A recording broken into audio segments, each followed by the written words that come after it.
Illallah wa asyhadu anna Muhammadar Rasulullah. Allahumma shalli ala sayyidina Muhammadin wa ala alihi wa sahabatihi ajma'in, amma ba'd. Para sesepuh alim ulama al-mukarramun, hadirin dan hadirat rahimakumullah. Hari ini, malam ini yang sangat berbahagia, dalam haul di blok Darong. Saya ingin menyampaikan bahwa setiap manusia pasti ingin dihormati, betul? Ibu-ibu pengen jadi orang mulia, betul? Pengen disanjung, pengen terhormat, pengen punya pangkat, pengen berwibawa, pengen punya kekuasaan, semua pengen. Akan tetapi harganya sangat mahal. Nggak usah jadi presiden, jadi ku saja, 2 hektar bu untuk gak bakal jadi, bakal beli jadi, lenger.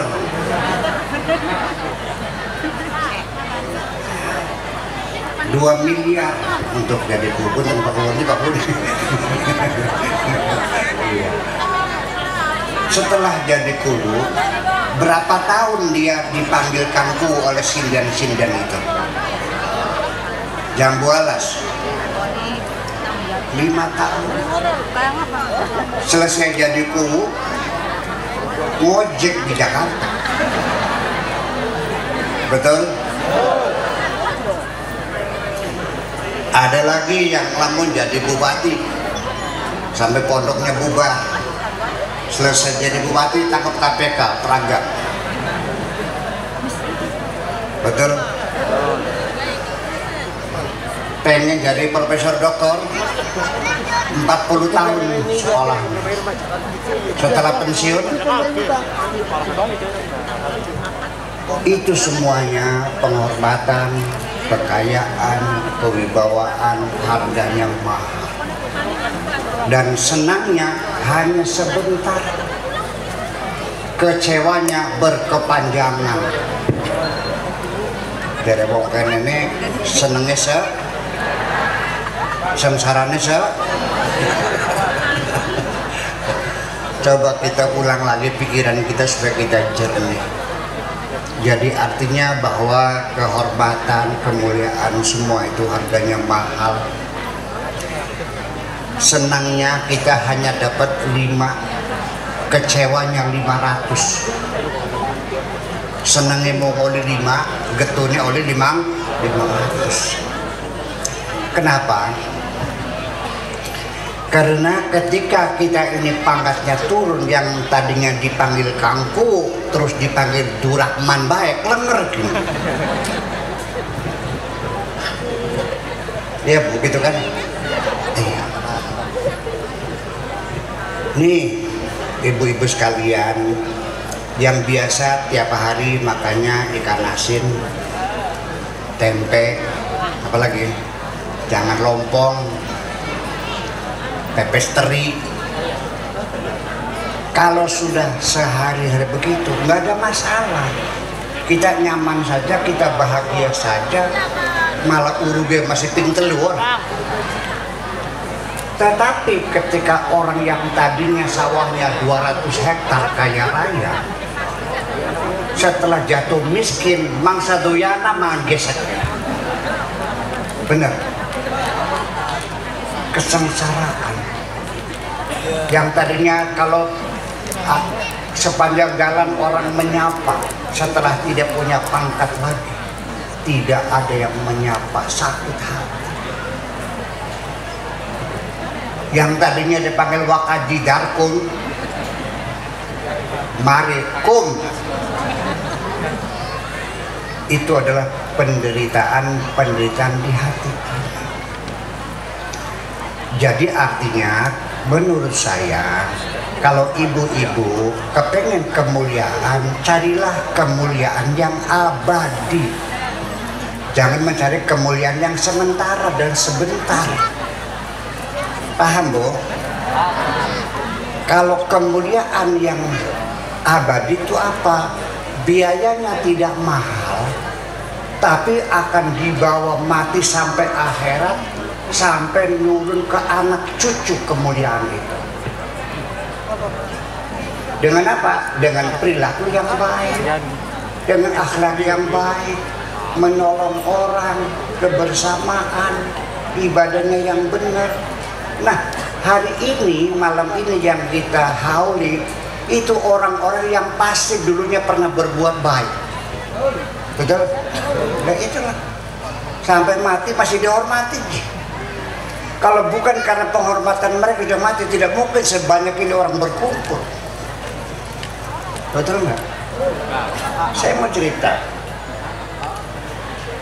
Ada seorang waliullah, namanya Syekh Mubarak. Dia datang menghadap Khalifah Harun al-Rasyid. Mungkin bapak-bapak kenal ya. Harun al-Rasyid itu adalah Khalifah Daulah Abbasiyah yang terkenal ahli ilmu pengetahuan. Dia datang ke kerajaan itu. Ini orang sekota Baghdad. Semua datang berebut, minta salaman, kepengen ngambung tangan. Sampai berjubel, sampai berebut, sampai sendal pada copot kabeh, sampai debu berterbangan, ya sesak gumpal, ingin bersalaman dengan Syekh Mubarak tadi. Istri Khalifah Harun al-Rasyid melihat dari balkon, itu apa orang ramai banget kumpul-kumpul tuh berebut, ada apa itu sama sesak banget. Oh, itu ada Syekh Mubarak. Ya Allah. Sambil manggut-manggut, dia bilang, kalau begitu yang jadi orang terhormat dia, bukan suami saya Harun al-Rasyid.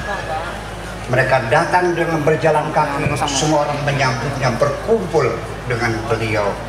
Suamiku Khalifah, untuk mengumpulkan orang banyak mesti pakai cambuk dulu supaya datang. Jadi siapa yang lebih mulia? Nah, itulah persoalan. Jadi artinya ibu-ibu sekalian, cobalah kita mencari kemuliaan yang sifatnya abadi untuk selamanya. Nah, kalau kemuliaan yang abadi bukan untuk diri kita saja, sampai anak-anak cucu kita juga ikut menikmati. Mangga. Nih Kang Haji Fuad umpamanya, kalau saya mati, anak saya datang ke rumah Haji Fuad, saya mau nanya, ketika pulang dia bosan nggak? Dia bosan nggak? Nyanang selamat. Apa? Ingat bapak? Paham nggak? Kalau kita berbuat jahat di dunia ini, itu kecilakaannya sampai ke anak cucu kita. Percaya atau tidak? Sampai tekan anaknya sampeyan 40 tahun, anak wadon beli payu-payu. Kenapa? Amit-amit pitung turunan. Masa ya anaknya kita gak ditepung akan ke golongan gentok. Paham? Mana mau kita akan kukawinkan anakku dengan turunan garong seperti itu. Kejahatanmu mencelakai dirimu sendiri dan mencelakai anak cucumu juga. Paham? Ya iya. Gimana lagi? Tetapi oleh karena itulah makanya ibu-ibu sekalian, saya lagi mencoba bikin majelis zikir di Tegalagung ya, dengar ya, jangan sampai. Zikir di sana itu namanya kontrak berayan urip dunia akhirat. Artinya kita membangun kebersamaan dari dunia sampai akhirat. Apa konsekuensinya? Andaikan ada anggota majelis zikir saya meninggal dunia, itu sudah komitmen setiap malam Sabtu akan dikirimi Fatihah sampai sekarang. Bayangkan, akan ada orang yang mendoakan selamanya. Siapa saja. Artinya bahwa, coba ibu-ibu pikir, kalau kita mendoakan orang tua, hawalan, tahlilan, undang orang kan? Pakai duit nggak undang orang? Bikin acara seperti ini kira-kira cukup enggak nih? 10 juta, 20 juta, 30 juta. Tentu banyak sekali. Ketika bersama saya gratis semuanya, karena tidak ada bayaran. Pokoknya anggota dikirimin Fatihah tiap malam Sabtu. Sejak itu mulai bertambah banyak. Sebab ibu sekalian, ini belum tentu bapak-bapak ibu sekalian punya anak cucu mau mendoakan kita. Malah justru yang mendoakan kita kadang-kadang orang lain. Dalam persahabatan saja, apakah pasti saudara kandung akan menjadi saudara kandung selamanya? Tukaran beli. Kadang-kadang kita bersahabat dengan orang lain, betul? Yang mengirim Fatihah untuk Syekh Syarif Hidayatullah anak cucunya bukan kok, kita semuanya. Mantu cucu mertua cucu, betul enggak? Nah, makanya itulah kadang-kadang anak kita sendiri, bapaknya mati, boro-boro ngurusin kafan bapaknya, berebut nyongkel lemari, berebut sertifikat. Bapaknya dibiarkan terlantar mandi, berebut sertifikat. Ya kenapa? Ya karena kitanya mengejar kemuliaan sementara, hanya harta dan sebagainya, sampai anak-anak terlantar. Kalau anak kita terlantar, kita tidak didik dengan alat mulia, dengan pendidikan di pesantren, di madrasah, menjadi anak yang soleh, di persanya bekerja mencari harta, kaya. Masya Allah Bu, anak-anak cucu kita boro-boro mendoakan kita akan dendam kepada kita semua. Suatu hari ada anak menjelang bulan puasa, nekar ya, dimakamkan. Sahabat sebelum puasa nekar. Ada anak rambutnya dikepang, dicat merah, pakai anting, hidungnya pakai anting, lidahnya pakai anting, di bibirnya pakai anting, badannya ditato semuanya. Datang ke kuburan, nanya sama kemit, Mam, mana rumahnya Bapak Darkum? Ini si kemit terkagum-kagum, ada anak pang mau nyekar ke makam bapaknya. Tuh sana tuh makamnya tuh di pojok tuh, yang miring tuh manisanya tuh. Oh ya makasih. Tekangkana diuyui makamnya. Gara-gara siap kita sengsara. Bayangkan di alam dunia oleh anak cucunya sudah dikutuk seperti itu. Ya. Kemuliaan yang abadi akan dibawa mati sampai akhirat, sampai anak cucu. Saya ingin katakan lagi, Nabi Khidir ketika mendidik Nabi Musa, pelajaran terakhir membangun tembok yang sudah miring. Betul? Kata Nabi Musa, kenapa didandanin? Ini di bawahnya ada harta karun, diselamatkan. Kenapa? Iya. Wakana abuhuma salihah. Karena bapaknya orang saleh. Paham Bu? Karena kitanya saleh, anak-anak kita itu diangkat derajatnya oleh Allah Subhanahu wa Ta'ala. Subhanallah, belum mati, belum dikubur, masih. Dulu ada seorang yang sangat soleh sekali, namanya Habib Syekh Jaga Satu, bapaknya Kang Ajitmo, pernah dengar? Nah, itu saya dulu di sana. Ketika meninggal dunia, dari Jaga Satu ke makam Jabang Bayi di rumah sakit Kesambi. Kayak mungkin sama dengan dari sini ke Pasar Kertasmaya ya jauhnya tuh. Ini katil berjalan sendiri, paham? Artinya ulung-ulungan, orang tuh berbaris pada jalan, semua ingin memegang, paham?